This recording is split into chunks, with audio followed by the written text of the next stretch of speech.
Hey there, welcome to the DFS Build Thursday Night Football Edition. The Buccaneers and the Falcons facing off with a 44.5 total and only a 4.5 point spread in Tampa Bay.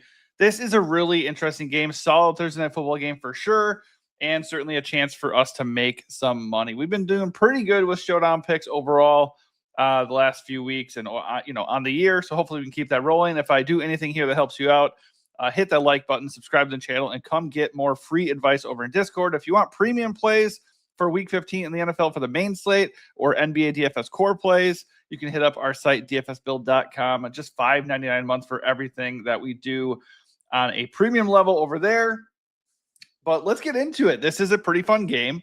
And I think there's a lot of different ways we can attack it. So the way I go over these slates, I look at the captain spot and just look at where the ownership is, why the ownership is going that way, and what we can do to counter it. And if we don't want to counter it and we just want to eat that chalk, what else can we do to get different? So let's start up top. Bijan Robinson is a monster sometimes, only sometimes, like he was not last week against the Seahawks when the Seahawks destroyed Atlanta 37-9. He had 10 fantasy points and lost a fumble. And then you just see an inconsistent guy because like he obviously has a massive ceiling. He gets a lot of receiving work. He can get goal line work, and he can just pop off as a runner. So the role and the talent are really, really good for a Falcons team that is, typically pretty productive on the ground. They're top 12 in rushing yards. They're 10th in rushing touchdowns. So like they want to run and they can do it pretty well. Problem is Tyler Algier kind of pops in every now and then. And they also lost starting quarterback Michael Penix Jr. for the year. So they got Kirk Cousins in there, who is not really threatening defenses as we saw at a very high level last week.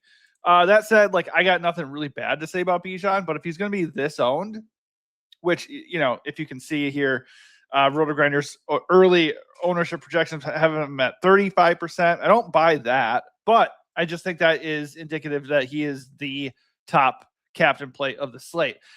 A big reason for that is just because he's probably the most obvious play where, the touches and the opportunity is so concentrated. We just know he's going to get 20 plus touches in a close game. And you can't say that for anybody else on this slate. Maybe you could say that about Bucky Irving, but the Buccaneers showed us last week, they still want to rotate in Rachaad White and Sean Tucker. Like if the game is close and they're able to run, and keep handing the running backs the ball, like they're not just going to use Bucky. He's still going to get a good workload, and maybe that picks up a little bit as we get going here. But they're going to use everybody if they can.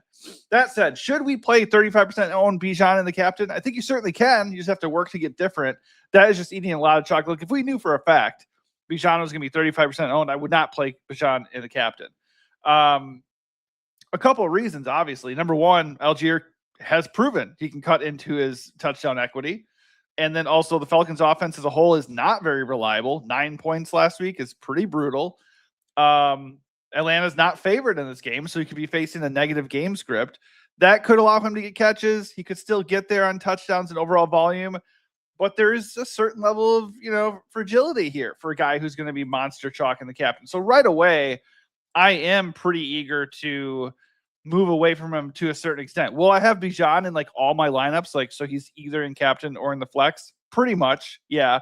So I think you can certainly make a case for a fade, just because he has had, floor games.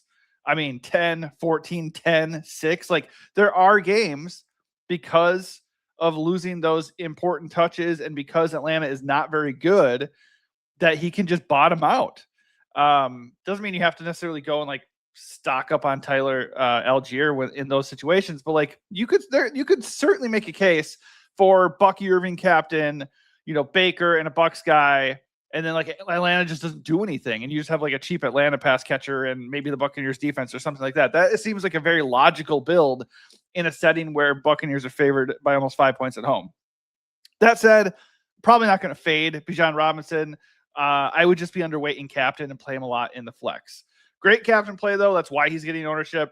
He has 30-point plus fantasy upside, but there are other guys on this slate that do have that ability too. So if everybody's going to go towards one guy, give me the next set of guys who have the ability to get there.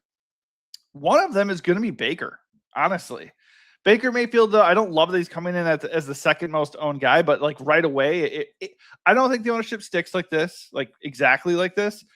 But if he's basically half as owned as Baker, that's enough of an ownership edge already. We don't have to go out of our way at this point. Just not captaining Bijan gets you different immediately. You still want to do something else so you don't get duped. Like if you're going to go play the Millie Maker contest, I don't think you can just not have Bijan in the captain and then do everything else that's chalky. You're going to dupe and you're probably not going to place that high. You got to take a couple of chances. Chance number one, don't eat Bijan chalk in the captain. Chance number two, we'll see what else we want to do here. But Baker at half the ownership, that's enough different in captain. I'm okay with that. And honestly, like the Falcons are a great spot. On the year, they actually grade out like pretty well against the pass. They're like top 10 against the pass. They have the third best sack rate in football. But lately, it hasn't been good. Like JSN torched them last week. The Falcons have been the fifth worst defense against fantasy quarterbacks over the last 4 weeks. So things are trending in the wrong direction. Baker's at home, 24.5 total. He gets Mike Evans back. He's got Bucky Irving back for the third straight game.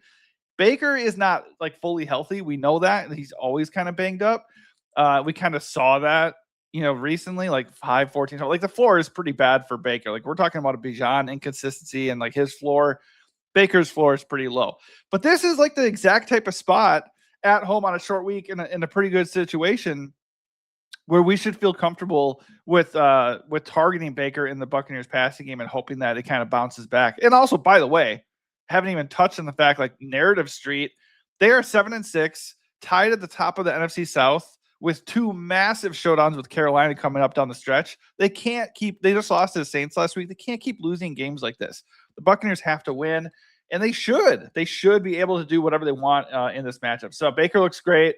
If you want to play the injury narrative, if you want to play the regression narrative, as far as like, he is banged up and they could lean on Bucky in the running game if they're winning.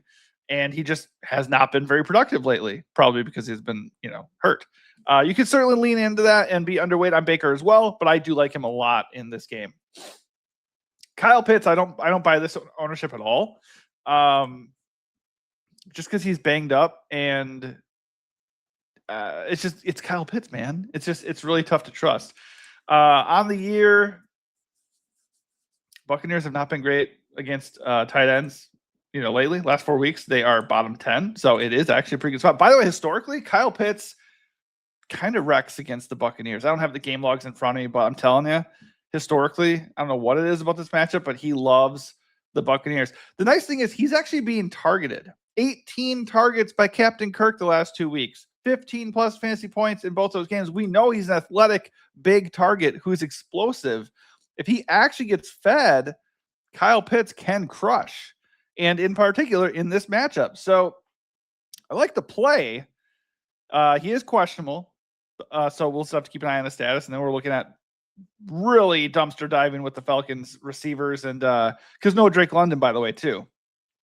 Like backup Falcons tight ends, that would feel good. I think he's going to play. Big game. It is a short week. He has been limited, but he should play. So 9.6 in the captain, Kyle Pitts. I don't hate it. I don't really love the ownership there because Pitts just historically does have a really low floor. But matchup looks pretty good. The role looks fantastic.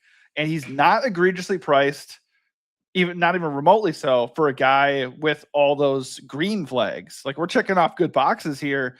And the only real ding is that he's a little bit owned. So that ownership's going to fluctuate a little bit, but if he's third in line, I'm actually okay with it. Now that I've kind of adjusted and like looked at it a little bit more, I'm okay with it because you got an explosive guy, positive game script for him. As far as like Atlanta's probably going to be trailing, they're going to have to throw. Kirk Cousins is not afraid to throw him the ball at all. He's like his number one target right now. So yeah, everything looks good for him. I just hope the ownership drops a little bit. Like I don't like being in on chalk Kyle Pitts. It just inherently feels bad, right? But other than that weird dark cloud hanging over you feeling of playing a high-owned Kyle Pitts, he looks like a really good play. And I'd get to him a lot in the flex if I'm not captaining him. Just would rather him be a little bit under the radar if I'm going to captain him personally. Now, all those guys are good plays. They're fine plays. But if we're actually getting Bucky Irving as the 4th highest owned guy in the captain slot, what are we doing? Like, give me all of the Bucky Irving. My guess is that this ownership adjusts. It's still kind of early, even though it is Thursday right now. My guess is that adjusts, and he's the 2nd or 3rd most owned captain because he is a beast. He's only been back 2 games, and he's already getting 15 plus touches per game. He's already getting 16 fantasy points per game, and he's sharing the ball with like Tucker and White. If he just gets more touches or just is a little bit more productive with his touches, like he's going to just blow up. No real reason to not like him. Pretty good bet to score a touchdown. The Falcons on the year are not good against the run. They actually are 10th in touchdowns allowed as far as like they don't really give up a lot of rushing scores, which again, kind of a boon to the Baker Buccaneers passing game stacks, maybe. But they are only 24th against the run. Like they're not stopping the run. 24th in yards per carry. They can just get run on like crazy. So if you look at just pure rushing yardage on the season, they're in the bottom half of the league. Now, the touchdown scoring aspect here is touch and go, but I'm willing to make a bet on it. Like Bucky has scored in both games since he returned. He's only played like 5 games and he scored a touchdown like 4 of them. Like he gets opportunity, and I don't think there's anything really about the Falcons defense that scares me. I think that's more of like a situational thing. I don't think necessarily, the Buccaneers are going to get that close and then like Bucky just won't get chances, or the Falcons will just shut him down. I think if they get into scoring position with the game how it is with the spread and the total, we're going to get a Bucky touchdown and we're going to get plenty of yardage. I think he's going to smash. So if he's not going to be like super owned, give me Bucky all day. Kirk Cousins has no rushing ability, and he's old, and he's bad. So I don't have a lot of interest in Kirk. I think if you're captaining Kyle Pitts, you can make a case for Kirk. But at the same time, Kyle Pitts has had 15 fantasy points in his last 2 games, and Kirk Cousins has not. This kind of goes back to the old thing we used to say, which is funny. We used to always say, you can play Puka Nacua, but you don't, or Cooper Kupp, but you didn't have to play Matthew Stafford, which of course now this year Stafford wrecks like every game, right? So just naturally. But you don't have to play Kirk Cousins if you play a Falcons guy, because Kirk Cousins does nothing on the ground, and he's not really lighting it up this year. That said, matchup-wise, it's actually a pretty darn good spot. And pretty darn good as in like the best spot you can ask for over the last 4 weeks. The Buccaneers are dead last against fantasy quarterbacks. Now, I will say, little tiny nugget to add into that is they've gotten destroyed on the ground by running quarterbacks. Tyler Shuck last week, I feel like he's had 2 rushing touchdowns. So like, would Tyler Shuck have gotten there as a fantasy producer without those 2 rushing touchdowns? Obviously not. They've given up 5 touchdowns on the ground to quarterbacks over their last 4 weeks, which definitely plays into their standing against fantasy quarterbacks. And Kirk Cousins is not going to do that. I do still think it's a pretty good matchup overall. The Buccaneers are still 27th against the pass on the year. So like there's upside here for sure. Plus the game script is leaning towards Atlanta throwing on the road. And that's obviously why Pitts looks good. So don't want to captain Cousins just because I don't see the clear upside. And I think there's like that little, wrinkle there as to why the stats are kind of inflated for opposing quarterbacks against Tampa Bay. But if you captain Kyle Pitts, or you captain Bijan, or you captain Darnell Mooney, I think you can play Cousins in the flex. I think that's fine. I'm not going out of my way to captain them, and I don't think you have to play him in the flex. Dylan Drummond is kind of interesting. 5 targets last week. He was a preseason darling, and he's 3K flat. So I don't think he's a must or anything. He's coming up here because there's no Drake London, and they have guys like David Sills. And now Kyle Pitts is questionable. So like if Kyle Pitts is out, Dylan Drummond looks really, really interesting in the captain. The nice thing about Dylan Drummond is he's 3K flat, so you can throw him in the flex where he will be owned, or you can play him in the captain and load up with Bijan, Baker, Kyle, Bucky, Mike Evans, Buka, whoever you want to, and not think twice about it. So I I definitely have interest in him and all these spare Falcons guys. Like if I'm rolling out 150 lineups or something on FanDuel or maxing 20 whatever contests on DK, whatever the case may be, whatever contest you're playing, I'm definitely going to have a sprinkling of Drummond and some of these spare Falcons receivers in the captain so I can load up, because loading up is one of the most fun things to do on Showdown, because when that guy hits, you're gravy, baby. And you don't really have to try that hard to get different at that point. Like Drummond is going to get interest because he's 3K and because he's just naturally going to have an elevated role. Plus all the, the game script talk that I was saying before, but he's still not going to be that owned because he's Dylan Drummond. So he's very interesting. I think he's a really good play on the board overall. Tyler Algier as a touchdown vulture, like he gets like about 10 touches a game, and when they get near the goal line, it's like they just decide, fuck it, no Bijan, let's go Algier.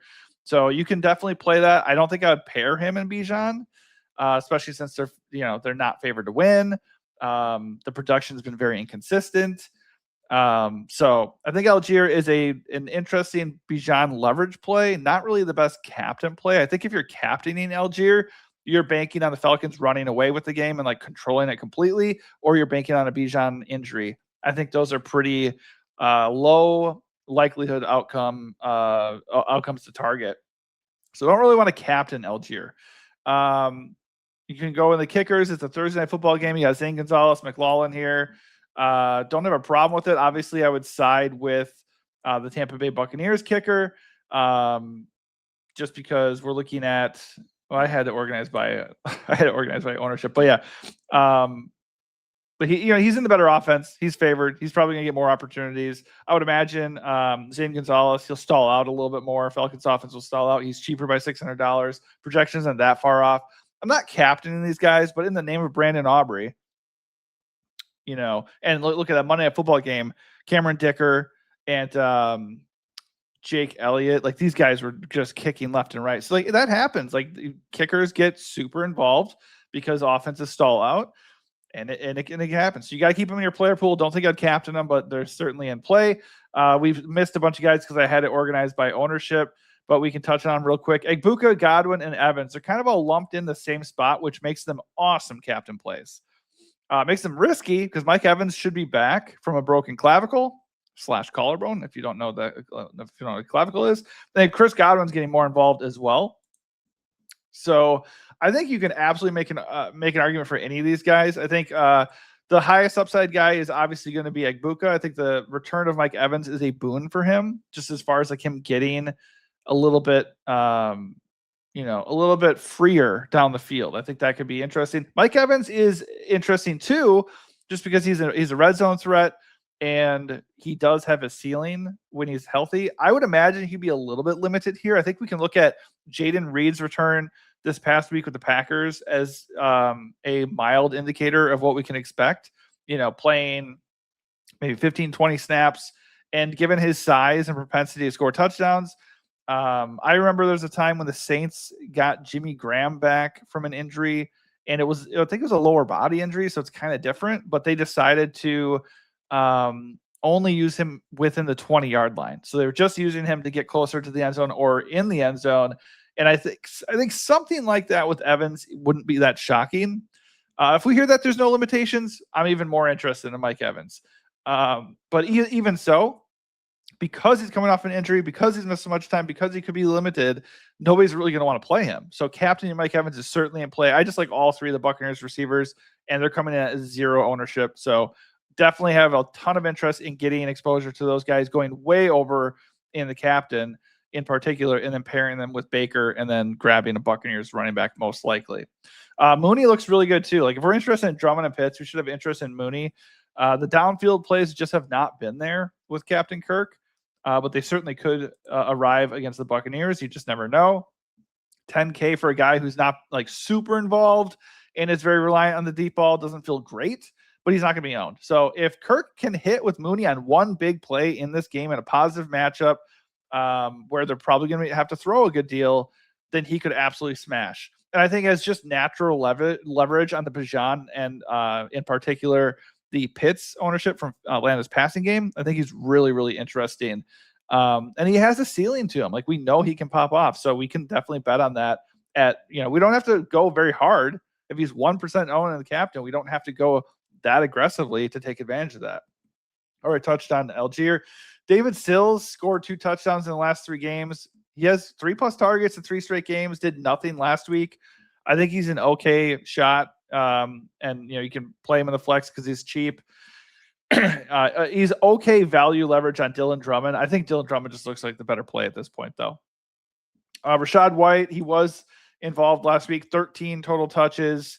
The floor is going to be low, and you probably need them to be losing for him to get really active as a receiver, or you need like Bucky to go down or something. So I don't think he's there as a true ceiling play. You'd need Bucky to get hurt or them to be trailing for him to really hit in the captain. Although, like I said, they did use all 3 of their backs last week. So if they're winning, they could start rotating series, and White could have like one really good series and pop off and then hit. So I don't think it's the worst thing, especially since I do think Bucky should be somewhat owned in the captain. So you get leverage on Bucky and just something different in a setting where, he could have a positive game script in the fact that the Buccaneers should be winning the game. Therefore, maybe he gets more rushing opportunities than he normally would. Buccaneers defense against Kirk Cousins, absolutely. We can consider that on a short week. Wouldn't really captain the Falcons defense. They haven't been good. Obviously, instant leverage as far as nobody is doing that. And also people do have interest in some of the Buccaneers guys, but I just think, we don't have to look at every leverage opportunity and say, oh man, that's crazy leverage, I must do that now. I don't think so. Like, it's Showdown. You can do anything and make a case for it, really. But I'm not going to captain the Falcons defense. I'm probably not going to play them either. Buccaneers defense is a flex play, but on a short week at home against Captain Kirk, that is viable in the captain to a light degree. Jalen McMillan, questionable, both Mike Evans back, not really looking at him. Sean Tucker, again, same thing with Rachaad White. I think he's a little bit more appealing than Rachaad White because he's like $3K cheaper. He's more likely to steal a touchdown on the ground, and he could still see like 7 to 10 touches if they are indeed winning the game like they're projected to. Not really seeing anybody else. You got Tompkins here for Atlanta. Devin Tompkins with Drake London out. Another punt you can look at. I would rather look at Dylan Drummond. I'd rather play Kyle Pitts up top if I'm going to like really go on my way to get a Falcons pass catching option. Tez Johnson, Sterling Shepard, these guys lose snaps with Mike Evans back. You can always take a shot on them. I would imagine they'll still get rotated in and play a little bit, but not really captain plays in the sense that, you need like one like really big play or a touchdown or something for them to hit, or like Mike Evans to be like crazy limited, or him or Godwin to go down. Like, you need an injury basically for one of these guys to hit. It's just like, you can always take that chance, but it's just not something I'm really excited to do. And you got all these spares Falcons tight ends. They're all really, really cheap. If, especially Franks, if he's active, or I don't even know how to say this guy's name. Point is, they got Falcons spare tight ends. If Pitts is out, you can take a shot on them for sure. They will just be more involved than they ever normally would be. I don't know if they're going to get 8 or 10 targets like Pitts does, but they would have the opportunity for that to happen. And Cousins is captain check down right now. He can't really push the ball down the field. Doesn't really have that much time to push the ball down the field sometimes. So I would have no issue with that. All right, quick look at the flex ownership. Up top, Bijan, Baker, Pitts, Bucky. I agree with all that. Kirk, I'd be underweight on. I think Kirk is a fine play when you look at game script and when you look at if you're stacking Pitts or if you're playing Pitts in the captain, maybe if you're captaining in Bijan. But I feel like if 33 or more % of the field is going to auto lock Kirk with Bijan or Pitts lineups, I would entertain not doing that. I do think if I'm punting with like a Sills or a Drummond, I feel it, or Mooney, then I would feel a little bit more compelled to play Cousins, because I feel like Bijan can certainly get there without Cousins doing anything. Kyle Pitts has enough volume to get there with Cousins. It's been proven last 2 weeks he can get there without Cousins doing much at all. But if these guys, like, technically, okay, it goes both ways for sure. Drummond and Sills, for example, or the other guy that was mentioning, Tompkins. So if those guys get there, obviously them getting there is all relative because they're super cheap. So like they can hit and like allow you to go stack up the flex plays, and it'd be fine. And then Cousins does nothing. But if they truly hit and like smash, like Mooney in particular, I think at 6.6K, like if you end up using him in the captain, if you captain Mooney, I think you're assuming or betting on Mooney getting like a bunch of big plays down the field, 1 or 2 touchdowns, completely breaking the slate.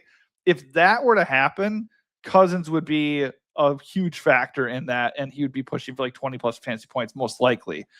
If Drummond or Sills or Tompkins get there, I don't think you have to have Cousins.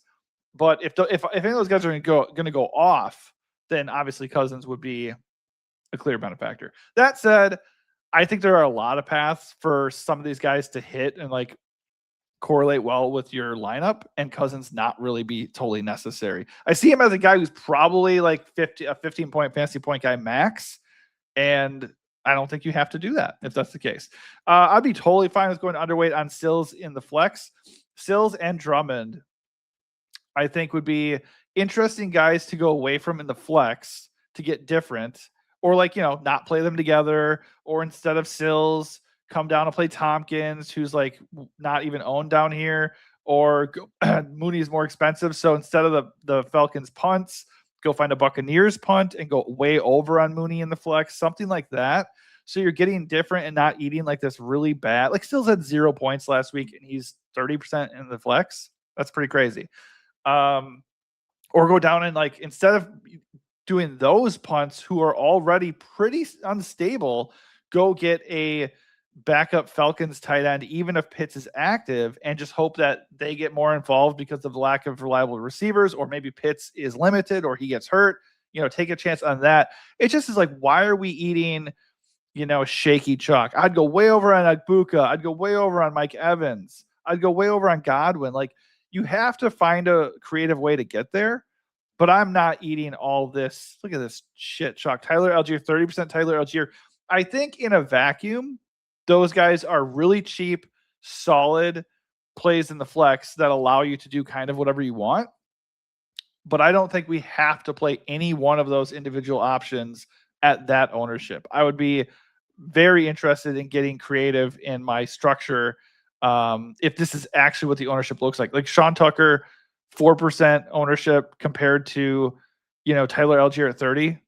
I mean, I know Algier has the way more stable role, but if he doesn't like vulture a touchdown, he's liable to do nothing. And Sean Tucker, if he gets on the field and gets me 7 touches like he did last week, he's very possibly matching or exceeding Algier. It's very possible. Rashid White at 20% at 4.2. He's literally basically the same price and a 10% ownership swing. Give me Rashad White, and then just kind of have like, kind of have an idea or be cognizant of what you're doing as far as like, if you're captaining Bucky, then that's probably not the way to get different, like targeting Sean Tucker or Rashad White as well. Because if you're captaining Bucky, you're assuming Bucky is going to be the nuts play. He's going to get like 2 touchdowns and 100 yards. And you can't not have Bucky, right? If you're paying a premium for him. Or same thing with Bijan. If you are like, I'm going to eat the Bijan chalk, he's going to score 3 touchdowns. Falcons are going to win. Don't play Algier also, most likely. I agree that Algier and Bijan can both get there at the same time. It's just not likely. I don't think it's a very likely outcome. Okay, so that does it for me. It gives you a rundown of kind of how I approach the slate, the captain plays I prefer, where I'm at on some of the flex plays. And hopefully that is helpful. And hopefully the showdown videos are helpful. Why don't you drop in the comments your favorite captain of the night or any questions you have for the slate? If you want extra advice, I will do a write-up with my final top plays over at dfsbuild.com. You can get access to that and everything else we do for just $5.99 a month. Or you can just head over to Discord for free. Come join the party. Share your lineup, share your picks, ask for advice or ask questions, whatever help you need, whether it be dynasty, season long, or of course DFS. All right. Thanks for watching and good luck.